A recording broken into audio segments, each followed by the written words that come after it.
For about the last 15 years or so, I've been obsessed with the idea of trying to merge the teaching of art and science, and to do that through the use of media production.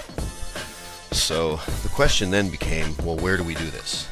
So I thought, well, how about on the east coast of Malaysia, out at a place called the Perhentian Islands.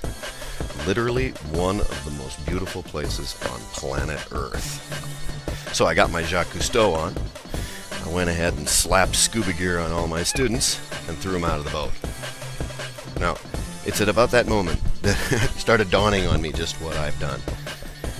The thing is that this is a high-risk activity, and so now I've got 22 students who are 50 feet underwater paddling around on a coral reef. It's a little unnerving, actually.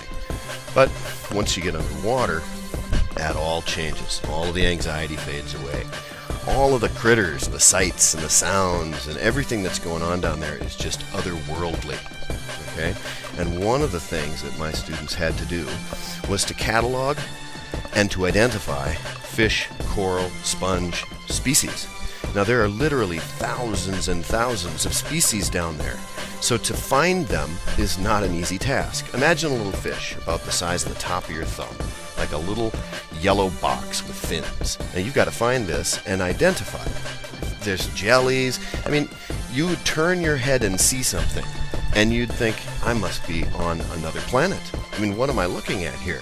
But of course, you're not on another planet. You're underwater, and we're just not used to seeing organisms that have evolved in this zero-gravity environment. You know, the only way to see them is to get into the environment with them. This whole idea, it's not like going to a zoo, it's like going into a zoo. One of the most fun things for me was just seeing the facial expressions of my students as they got out of the water, ear to ear grinning, you know.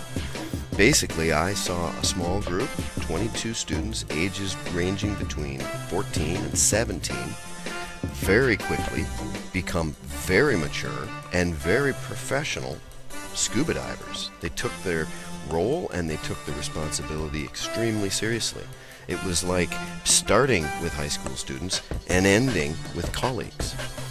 We went out and we did a dive against debris, and that's a dive where you collect trash off of these pristine reefs. You wouldn't have believed the garbage that we pulled off these reefs. It was tires and sandals and bottles, and it was amazing. And we also did underwater drawing class, which ended up becoming kind of one of the highlights of the whole trip. It was something that we had planned on doing, we just weren't sure how well it was going to work. And in the end, it just worked brilliantly. It's very simple to do, just canvas and different shades of lead, and you go down and sit down there for about 45 minutes, and you can change different pencils. We had them all on string so that you wouldn't lose them because they flew away, and it just ended up being one of the highlights of the whole trip. Yeah, it was an amazing experience.